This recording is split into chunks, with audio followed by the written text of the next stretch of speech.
ఏంటి? ఇప్పుడు మనం వినేది ఎవరి మాట? వాక్యమే దేవుని మాట. వాక్యమే దేవుని మాట. అది దైవ సేవకుడుల నుంచి దేవుడు పంపిస్తూ ఉంటాడు సంఘానికి. ఆమేన్. హల్లెలూయా. అంతకుముందు వారు ఏ వాక్యం విన్నారు? మీరు రెండవ వారు బలారాధన అయిన తర్వాత, బలారాధన అమ్మగారు కదా వచ్చింది, బలారాధన అయిన తర్వాత ఏ వాక్యం విన్నారు? ఎవరికైనా గుర్తుందా? దేవునికి సాక్షులుగా ఉండాలి, ఉదయంతముల వరకు నాకు సాక్షులై ఉండండి అని విన్నాం. రెండవ వారం అంటే మూడవ వారం పోయిన వారు ఏ వాక్యం విన్నాం? చెప్పండి. కన్నీటి ప్రార్థన. ఏ వాక్యం? కన్నీటి ప్రార్థన చేస్తారు. ఏ రోగమైన, ఏ సమస్య అయినా, ఏ ఇబ్బంది అయినా మనలను విడిచిపోతుంది. కనికరం వస్తుంది మన తండ్రికి కన్నీటి ప్రార్థన ద్వారా. ఆమేన్. కన్నీటి ప్రార్థన ద్వారా సాతాను యొక్క పునాదులు కదిలించబడతాయి. కన్నీటి ప్రార్థన ద్వారా నేను ఎదుర్కొంటున్న గడ్డు సమస్యలని తొలగిపోతాయి. కన్నీటి ప్రార్థన ద్వారా దేవుని శక్తి దిగి వస్తాడు. హిజ్కియా ఏమంటున్నాడు దేవుడు? యెషయా ఏమంటున్నాడు? హిజ్కియా కన్నీటిని చూస్తాను, హిజ్కియా ప్రార్థన నేను ఆలకించానని చెప్పు. దేవునికి స్తోత్రం. ఈ వారం దేవుని మాటకి మనం వణికేవారిగా, లోబడేవారిగా, ఆయన మాట విని మాట ప్రకారం నడిచేవారిగా ఉండాలని దేవుడి 3వ వారంలో మనకి ఇస్తానంటే నెలలో 4వ వారం. నేను 3 వారాలు కదా మీ మధ్యకి వచ్చాను. మళ్ళీ వచ్చేవారు సౌకర్యాలు మీ మధ్యలో ఉంటారు. నెలలో 3 వారాలు మీ మధ్యలోకి వస్తున్నారు. ఈ 3వ వారము దేవుని మాటకు భయపడి వినిపించి లోబడే వారికి ఉండాలి. మనుషుల మాట వినకపోయినా పర్వాలేదు. యేసు ప్రభు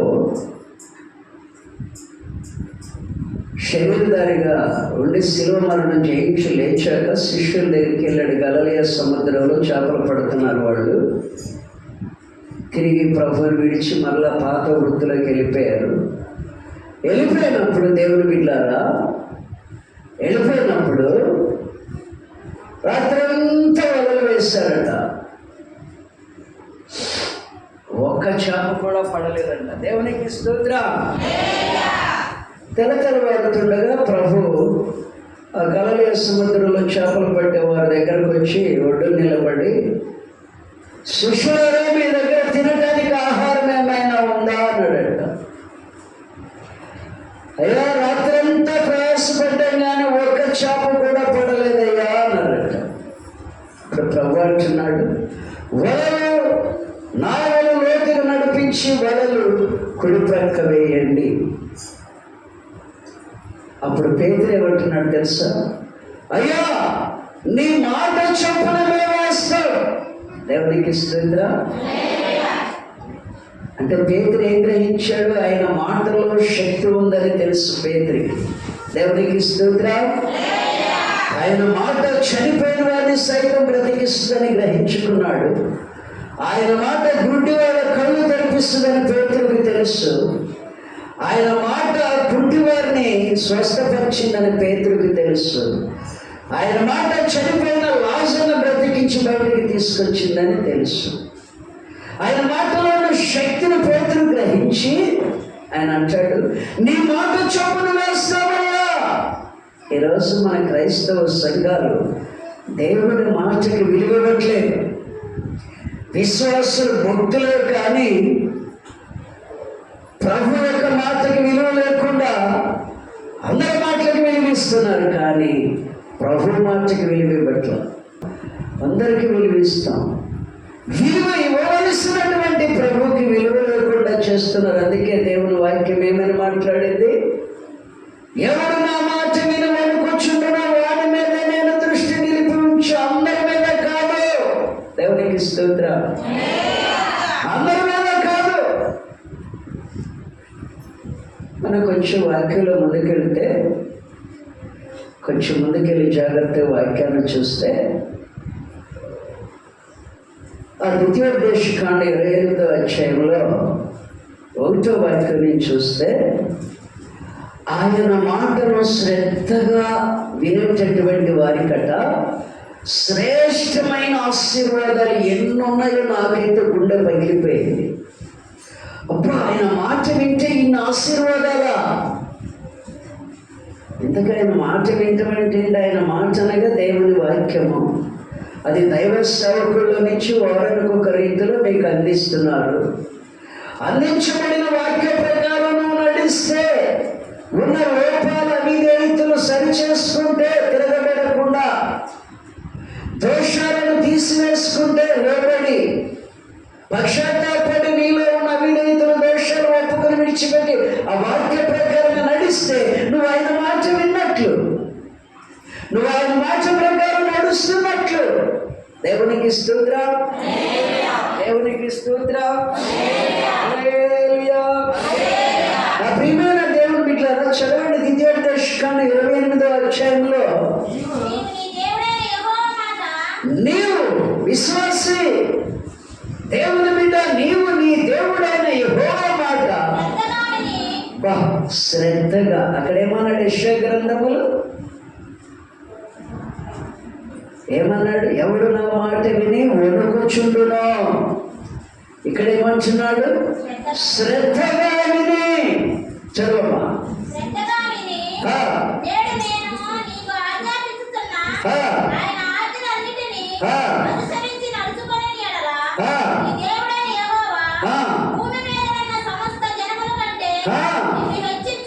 ఒకసారి దేవునికి ఇస్తాడు చెప్పండి. నీవు ఆయన మాటను శ్రద్ధగా ఆలకించి వినిన ఎడల, ఆయన ఆజ్ఞలను గైకొని అనుసరించి నడిచిన ఎడల, భూమి మీద ఉన్న సమస్త జనముల కంటే నిన్ను నీ కుటుంబాన్ని అత్యధికంగా ఆశీర్వదిస్తాడు. దేవునికి ఇస్తాడని చెప్పండి. ఎంత సింపుల్ అండి. ఏమన్నా బరువా? భారమా? భారమే పాస్టర్. నేను అందరి మాట వింటాను కానీ దేవుడు మాట వినలేను. వింటే కొంచెం పద్యం చేయాలి పాస్టర్. ఏం చేయాలి చెప్పండి? ఏం చేయాలి? పద్యం చేయాలి పాస్టర్. ఆయన ఆజ్ఞలను పాటించడం నా వల్ల కాదు పాస్టర్. నీ వల్ల కాకపోతే శ్రేష్టమైన ఆశీర్వాదాలన్నీ కళదనుకున్నట్లే. యెషయా గ్రంథంలో, నా మాట విని వణుకుచున్న వారి మీద నా దృష్టి నిలిపి ఉంచాను, కరువులో వారిని కాపాడుటకు, మరణమును తప్పించుటకు అన్నాడు. ఇక్కడికి వచ్చేటప్పటికి ఎవడైతే శ్రద్ధగా నా మాటను ఆలకించి వినిన ఎడల, నా ఆజ్ఞలను గైకొని అనుసరించి నడిచిన ఎడల, భూజనులందరికంటే ఎక్కువగా నేను వాళ్ళని ఆశీర్వదిస్తాను అన్నాడు. సరే, కొద్దిసేపు ఆ ఆశీర్వాదాలు ఏంటో చూద్దామా? 3వ వాక్యం నుంచి చదవండి. అక్కడే 3వ వాక్యం నుంచి ఎలాంటి ఆశీర్వాదాలు, ఏ రీతిగా ఆశీర్వాదాలు, ఏ ఆశీర్వాదాలు చూడండి ఒకసారి. ఒక ఫ్యామిలీకి కావలసిన ఆశీర్వాదాలన్నీ ఇక్కడ ఉన్నాయి. ఒక ఫ్యామిలీకి కావలసిన ఆశీర్వాదాలన్నీ ఇక్కడ ఉన్నాయి. ఈ ఆశీర్వాదాలు ఎవరికంటే ఆయన మాటను శ్రద్ధగా వినిన వారికి, ఆయన ఆజ్ఞలను గైకొని అనుసరించి నడిచిన వారికి. ఏ ఆశీర్వాదాలు ఉన్నాయి? నువ్వు పట్టణంలో ఆశీర్వదించబడతావు, నీవు పొలములో దీవించబడతావు, నీ గర్భఫలము. దేవుని బిడ్డలారా, ఇక్కడ శ్రద్ధగా ఆలకిస్తే, ఆజ్ఞలను గైకొంటే, దేవుని మాటను ఆలకించు ఆజ్ఞలను గైకొంటే అన్ని ఆశీర్వాదాలేనంట. భూజనులందరికంటే ఎక్కువ ఆశీర్వాదాలు ఎవరికి ఇస్తారంట? ఆయన మాటను శ్రద్ధగా ఆలకించి అంగీకరించిన వాళ్ళకి ఇస్తాడంట. దేవునికి ఇస్తాడని చెప్పండి. ఎలాంటి ఆశీర్వాదాలంట? నువ్వు పట్టణంలోకి వెళ్ళినప్పుడు ఆశీర్వదించబడతావు, లోపలికి వచ్చినప్పుడు ఆశీర్వదించబడతావు, నీ భూఫలం ఆశీర్వదించబడతాయి. చదవండి అయ్యా. నీ పశువుల మందలు ఆశీర్వదించబడతాయి, నీకున్న ప్రతి పశువుల మంద ఆశీర్వదించబడతాయి. నీ కప్పయు నీ పిండి పిసుగు తొట్టియు అంటే అర్థమేంటి? దేవుడు కూడా అదే చెప్తున్నాడు ఇక్కడ. నీ కప్పయో నీ పిండి పిసుగు తొట్టి అంటే నీ ఇంటిలో ఆహారము కొదువులేని శ్రేష్టమైన ఆరోగ్యకరమైన ఆహారము, పోషకాలతో కూడుకున్న ఆహారము, కొదువు లేకుండా ఆశీర్వదించబడే ఆహారం నీ ఇంట్లో ఉంటుందంట. కంపెనీలో నీ పిండి పిసుకు తొట్టి అంటే నీ ఇంటిలో నీ భర్తకి, భార్యకి, పిల్లలకి కావలసినటువంటి ఆహార పదార్థాల ఐటమ్స్ అన్ని రైస్ నూనెలతో సహా, మసాలాలతో సహా నీ కంపెనీలో నీ పిండి పిసుకు తొట్టి ఇప్పుడు కాదు. అది ఎవరిచ్చింది? నిజం చెప్పండి. ఎలుతి లేని సమృద్ధి కుటుంబంలో ఎవరిచ్చింది? చెప్పాలి. దరిద్రతలో ఉన్నప్పుడు కూడా ఎప్పుడు డబ్బా నింపుకోవడానికి చూస్తుంది. అది దేవుడు ఆశీర్వదించి ఇచ్చిన కుటుంబంలో సమృద్ధి.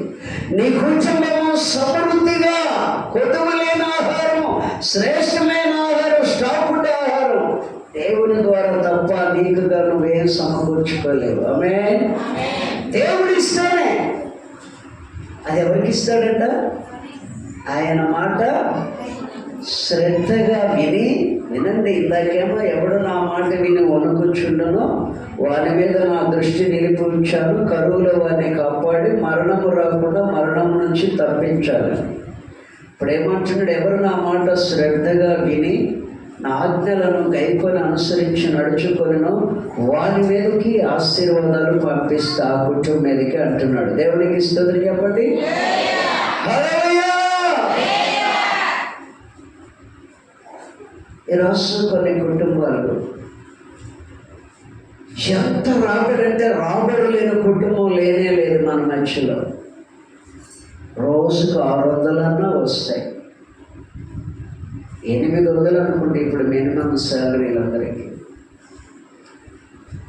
ఇస్తూ ఉంటారు. దేవుడు బిడ్డలారా, దేవుడు ఏమన్నాడంటే నా మాట విని శ్రద్ధగా నా మాట విని నా ఆజ్ఞలను గైకొంటే నీ కుటుంబంలో ఆహారపు గది, నీ కిచెన్ రూమ్ నిండిపోయి ఉంటుంది ఎప్పుడు.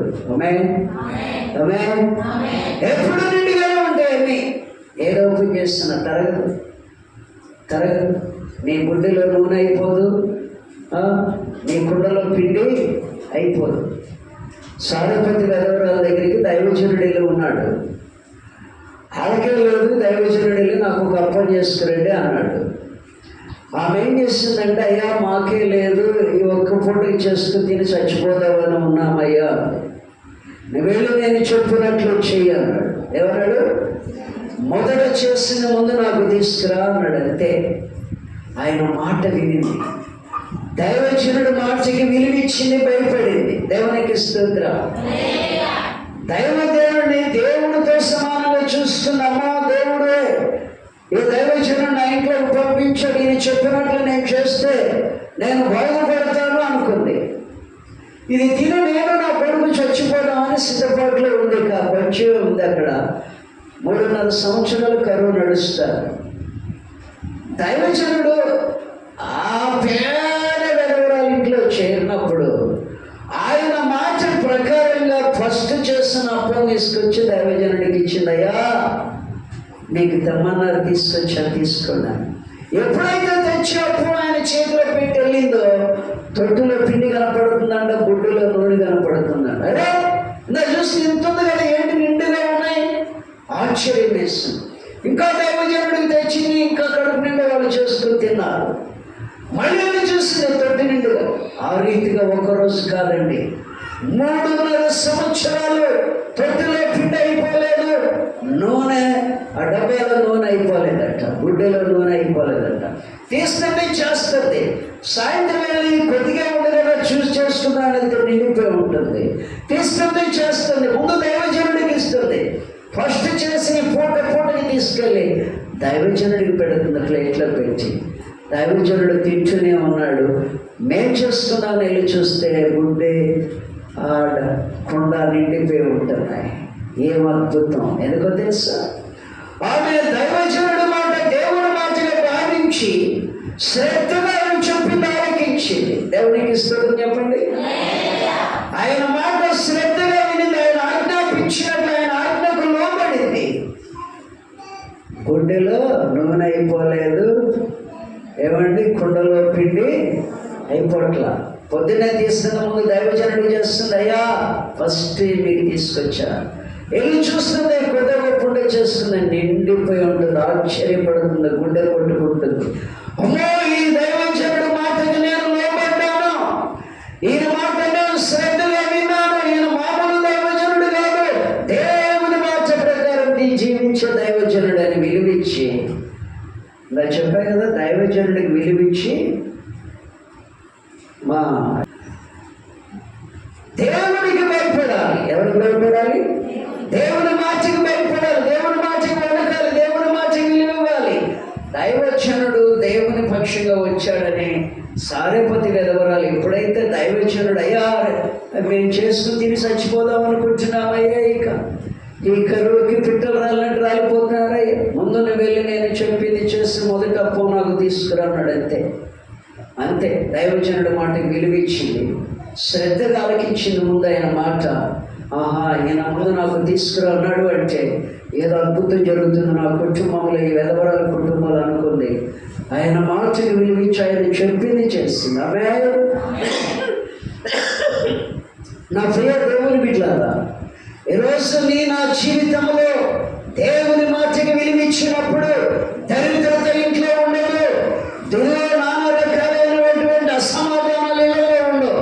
ఏ ఇంటిలో చూసి నాడు సమాధానం అశాంతి అలుముకుని కుటుంబాలంతా కూడా ఎంత సంపాదించినా చిల్లుల సంచులు వేసినట్లు పోతా ఉంది. కొంతమంది ఇక్కడ ఉన్నారు, వాళ్ళ కుటుంబాలు ఇక్కడ ఉన్నారు, పాపం బిడ్డలు పేర్లు వద్దులే కానీ వాళ్ళు సంపాదిస్తున్నారు, కానీ వాళ్ళ సంపాదన చిల్లుల సంచులు వేసినట్లు పోతూ ఉంది. వాళ్ళకి తెలుస్తుంది, తెలిసినా దేవుని వాక్యానికి దేవుని మాటకి లోబడట్ల చాలా మంది. దేవునికి స్తోత్రం. మంచిది, ఇప్పుడు కాకపోయినా ఈ రోజు నుంచైనా దేవుని వైపు చూసి వాక్యమును బట్టి మాటలను బట్టి అయినా మనస్సు మార్చుకుని ఆసక్తి కలిగి దేవునికి లోబడితే, దేవునికి భయపడితే, దేవుని మాటకి వణికితే, దేవుని మాటను శ్రద్ధగా వింటే దేవుళ్ళన్నీ నీకే. దేవుని బిడ్డ నీ కుటుంబానికి. హల్లెలూయా, హల్లెలూయా. మరొక విషయం ఏంటో తెలుసా? దేవుని మాటకు లోబడకపోతే ఏంటంట? అసలు ఇక్కడ అంటాడు, లోబడితే నీ గర్భఫలం ఆశీర్వదించబడి. చదువునాన్న వాక్యం, 3వ వాక్యం నుంచి పెద్దగా వరుసగా చదువు, అందరూ వింటారు. నీవు పట్టణంలో దీవించబడదు, నీ గర్భఫలము, నీ భూఫలము, పశువుల మందలు, దుఃఖపెద్దలు, నీ గొర్రెల మేకల మందలు దీవింపబడు. నీ కంపయ్యు నీ పిండి తీసుకుని తొట్టియు దీవింపబడు. నువ్వు లోపలికి వచ్చినప్పుడు దీవెన, వెలుపలికి వెళ్ళినప్పుడు దీవెన. దేవునికి స్తోత్రం చెప్పండి. ఎన్ని దీవెనలండి! లోపలికి వస్తే నువ్వు దీవెనంట, నువ్వు బయటికి వెళితే దేవునంట. కొంతమంది అంట, అది కాడు వచ్చిపోయిన కానీ మా బొమ్మకి దరిద్రత అంటారు. బైబిల్లో ఏలియాజరు గురించి లాభాన్ని వాళ్ళు అంటారు చక్కగా, యెహోవా ఆశీర్వదించబడిన వాడా లోనికి రమ్ము. దేవునికి స్తోత్రం చెప్పండి. అబ్రహాం పక్షంగా వెళ్ళాడు ఏలియాజరు, మంచి ప్రార్థనా పరుడు. ఆ ప్రార్థనా పరుడు ఇలా ఇంట్లో అడుగు పెడితే ఆ ఇంటి యజమానుడు అంటాడు, యెహోవాను ఆశీర్వదించబడిన వాడా లోనికి రమ్ము. కొంతమంది చూడగలంట, అక్కడే ఉండని ఇవ్వాల్సిందే ఇచ్చి పంపించేస్తారు. వదిలే లోపలికి వద్దు, అక్కడే ఉండంటారు. కానీ ఏలియాజరు గొప్ప ప్రార్థనా పరుడు. అబ్రహాం ఇంటిలో పనివాడైన ఏలియాజరు అబ్రహాం కుమారుడికి సంబంధానికి వెళితే ఆ పిల్లనిచ్చే ఇంటి యజమానుడు అంటాడు ఏలియాజర్ని చూసి, ఎందుకో తెలుసు ఏలియాజర్ని బాగా కనిపెట్టింది, ఒంటెలతో కూడా ప్రార్థన చేయిస్తున్నాడు ఏలియాజర్. తను ప్రార్థన చేస్తూ తన ఒంటెలను కూడా మోకరింప చేస్తాడు. అబ్బా ఎంత అద్భుతం అది! అంత ప్రార్థనాపరుడు అంటే దేవునికి భయపడేవాడు, దేవునికి లోపడేవాడు, దేవుని పక్షిగా వణికేవాడు. దేవుని మాటకి వణికే వాళ్ళకి అంత ప్రార్థనాత్మ ఉంటుంది. అది గుర్తించాడు ఆ ఇంటి యజమానుడు. యెహోవాను ఆశీర్వదించబడిన వాడను లోనికి రా.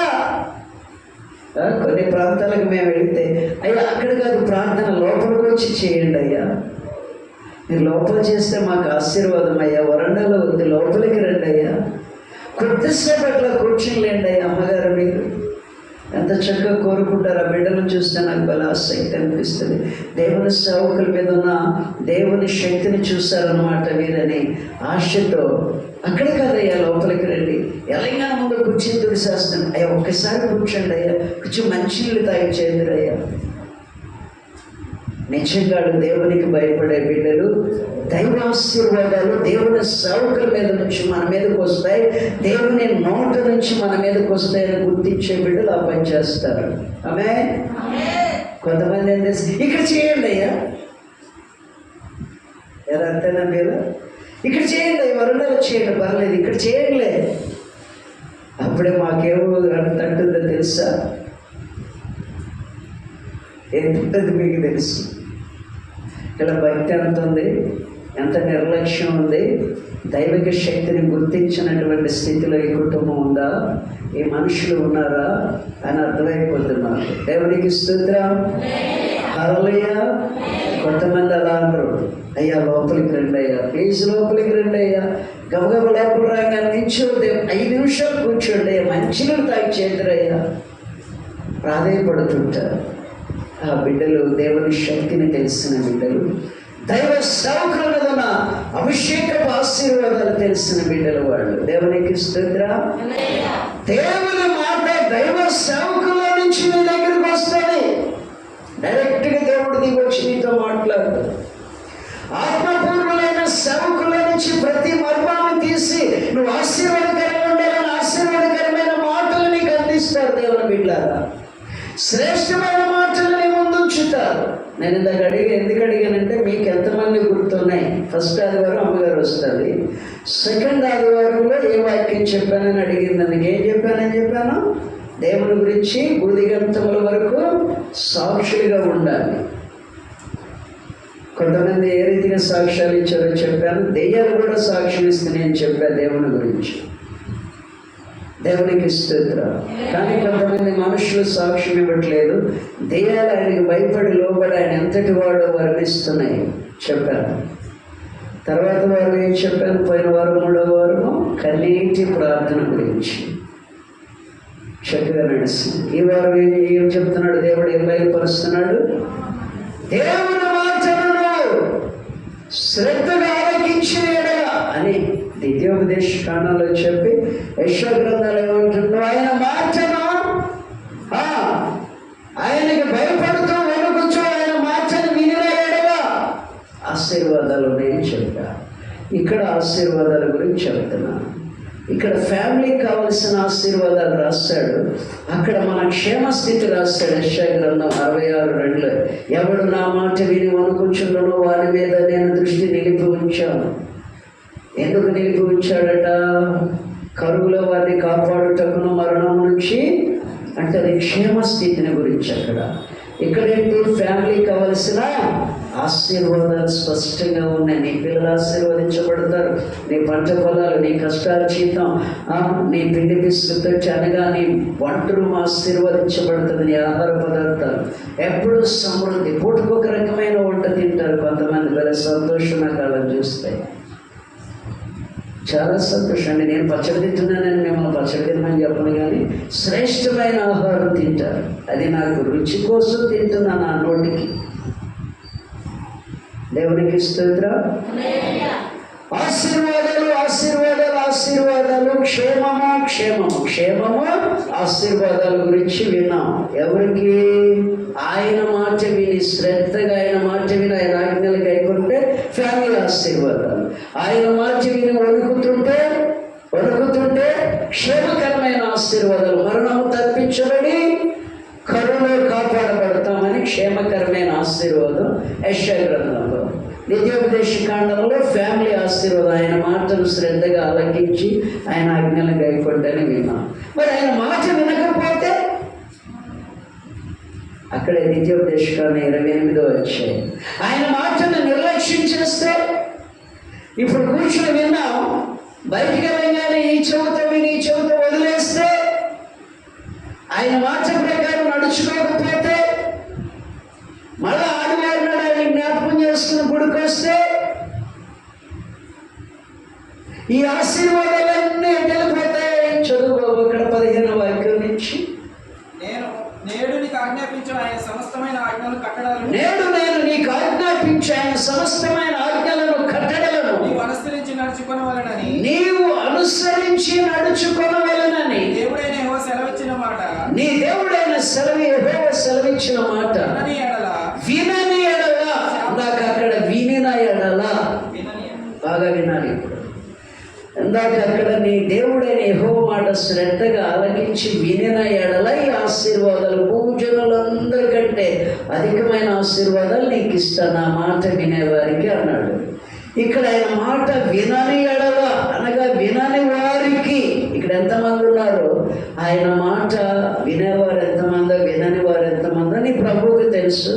కొంత గొప్ప ఆత్మీయ తండ్రికి తెలిసేది ఆత్మ వివేచన ద్వారా, క్రియల ద్వారా కనిపెడతా ఉంటాను. నేనేమనుకోమాకండి, కనిపెడతాడండి పాస్టర్ మమ్మల్ని అని.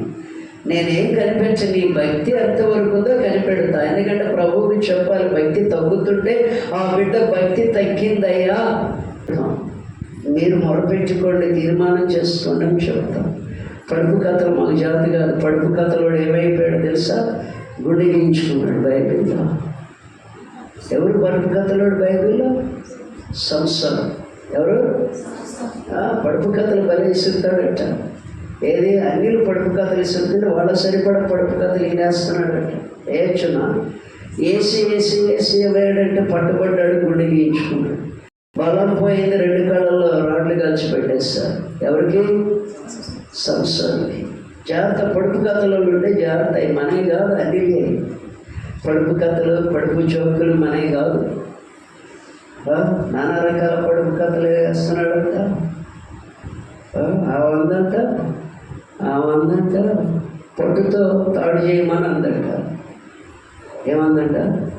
ఈయనంటున్నాడంట పడుపు కథలు బెజాల కొండలో నుంచి నీళ్లు దమ్మని అంటున్నాడు.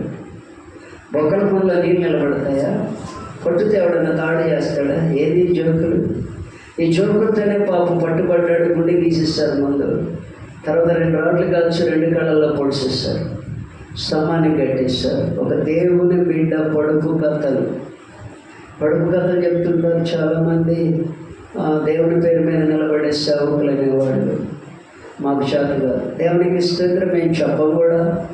మరీ అసహ్యకరమైన మాకు అనవసరం, ఏదైనా ఖండిస్తాం, గద్దిస్తాం, బుద్ధి చెప్తాం.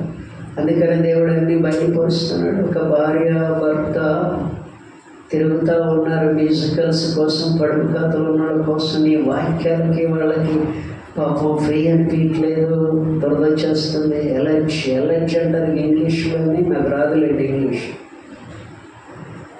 హల్లెలూయా! దేవుడు స్పష్టంగా బయలుపరిచాడు. అప్పుడప్పుడు ఒక వారం, అప్పుడప్పుడు ఒకసారి తిరుగుతూ ఉన్నారు అనేక సంఘాలు. నాయన జాగ్రత్తల కోసం ప్రార్థన చేయాలని చూసి 10 మంది పాడైపోకూడదు. నేను కట్టిన సంఘం అది, జాగ్రత్త. మరి నువ్వు పిలుపుతో వచ్చిన సేవకుడి నీకు చెప్పేశాను, నేను తప్పకుండా నీకు నుంచి జాగ్రత్తల కోసం ప్రార్థన చేయి. వాళ్ళని ఏమంటారు ఇంకొక భాషలో? దేశ దిమ్మరులు, స్థిరత్వం లేని వాళ్ళు. వస్తామయ్య గారు వచ్చేవారు మీ దగ్గరికే. ఇక్కడ ఏమైంది నీకు? నీ తండ్రి సంఘంలో స్థిరత్వం లేని ఉన్నా నీవు, నీ లైఫే స్థిరంగా ఉండదు. భవిష్యత్తులో నీ లైఫే స్థిరంగా ఉండదు. మేసుకులు, పడుపు కథలు ఉన్నాడు దానికి లై మాటలు, ఇవన్నీ నాకు పనికి రావు. నా తండ్రి పరిశుద్ధుడు. హల్లెలూయా! నా తండ్రి ముక్కుసూటిగానే వాక్యం చెప్పాడు, కానీ పడుపు కథలు చెప్పాలా, ఉపమానాలు చెప్పాడు. అది కూడా చక్కటి ఉపమానాలు.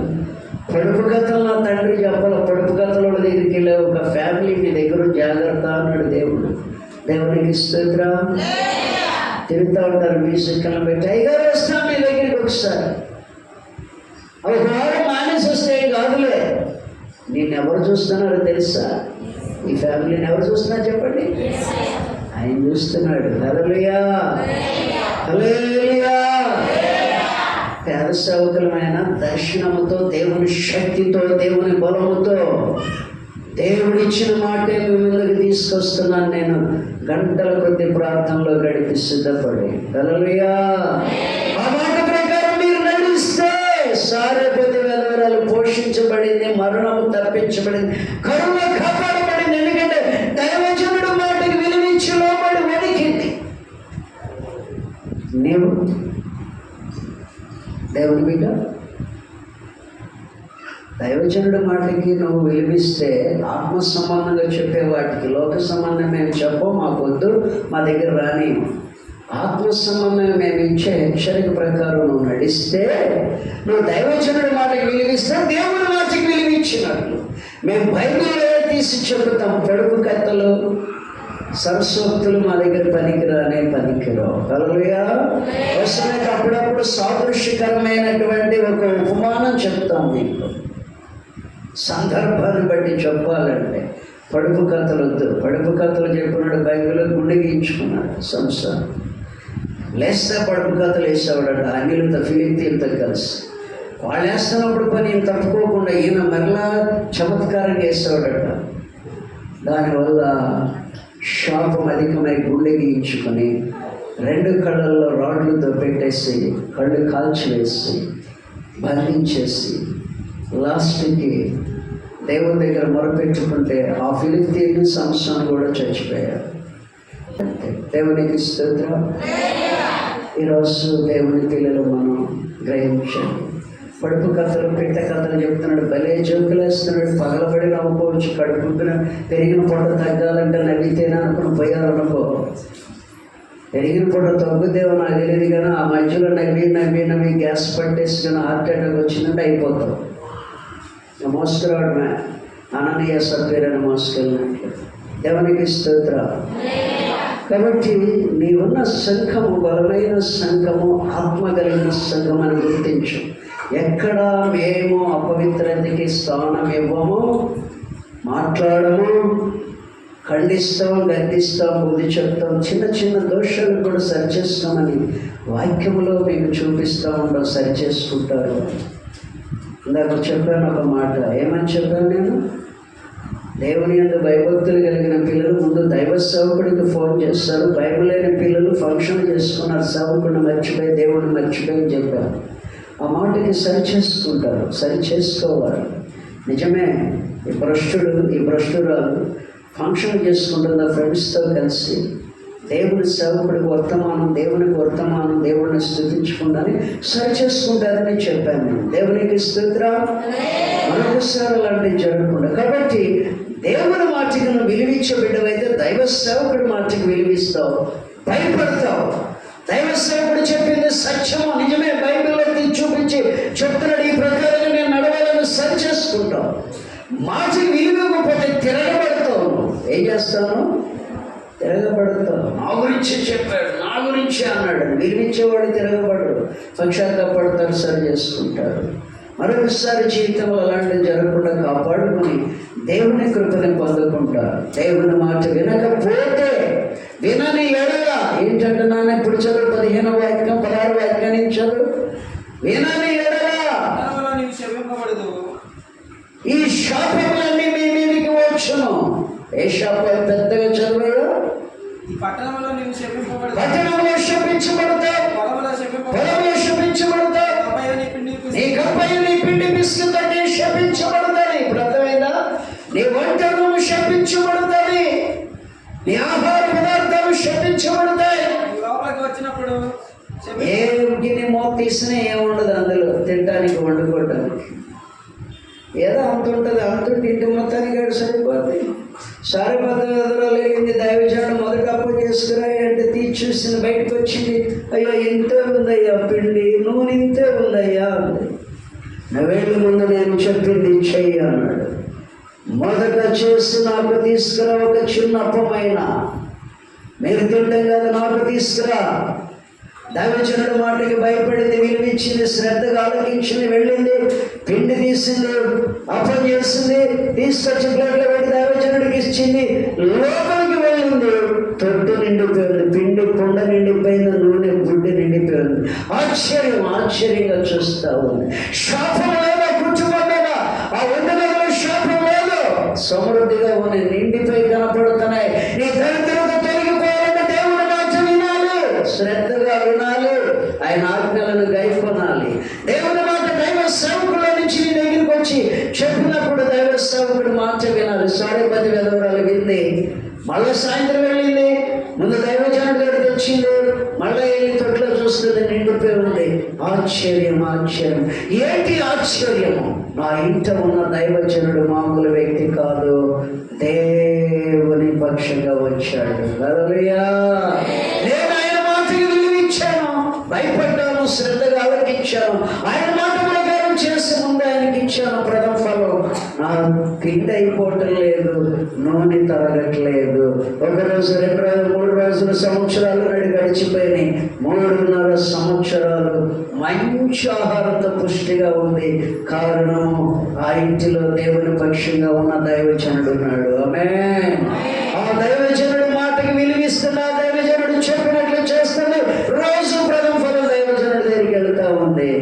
కరువులో కాపాడబడింది. వాక్యం ఏమైనా ఎవడు నా మాట విని అనుకుంటున్నానో వానికి మరణము రాకుండా తప్పిస్తాను, కరువుల వారిని కాపాడుతాను. సారేపతి వెదవరాలు 3.5 సంవత్సరాలు పిట్టలు రాలినట్టు రాలిపోయారు. ధనవంతుడు డబ్బు సంపాదించిన ఆహార పదార్థం అనేది లేకుండా పోయింది. కానీ పేద వెదవరాలు తొట్టి గుడ్డులో నూనె అయిపోలేదు, కుండలో పిండి. ఎప్పుడు చూడు దైవజనుడు చేసుకెళ్ళిన సమృద్ధిగా కడుపు నింపుతుంది.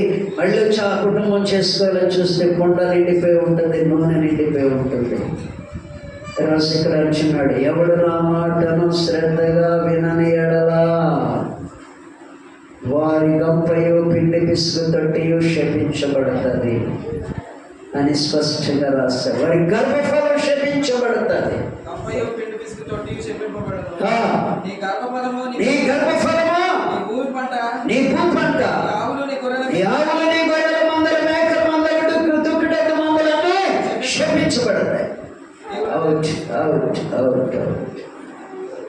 అందరూ మాట వింటాం, రాజకీయ నాయకుల మాట వింటాం, భర్త మాట వింటది భార్య, భార్య మాట వింటాడు భర్త, కూర్చోమంటే కూర్చుంటాడు. ఎరా శ్రీలక్ష్మి నువ్వురా గుమ్మడికాయ దగ్గర పూజ నన్ను చెప్పనీరు కాసేపు కూర్చుంటారు, కూర్చుంటారు. కానీ దేవుని మాట ఎందుకు విలువట్లేదు, దేవుని మాటకి ఎందుకు విలువట్లేదని నేను అడుగుతా ఈరోజు. మీరందరూ కూడా మంచి దేవుడు, మీ దేవుడు, మీరు మంచి పిల్లలు. కానీ మీ దేవుడి మాటకు విలువించి లోబడి శ్రద్ధగా ఆయన వాక్యాన్ని విని గైకొని నడిస్తే ఈ ఆశీర్వాదాలు భూజనులందరికంటే ఎక్కువగా నేను ఆశీర్వదిస్తానన్నాడు అక్కడ ప్రారంభంలో.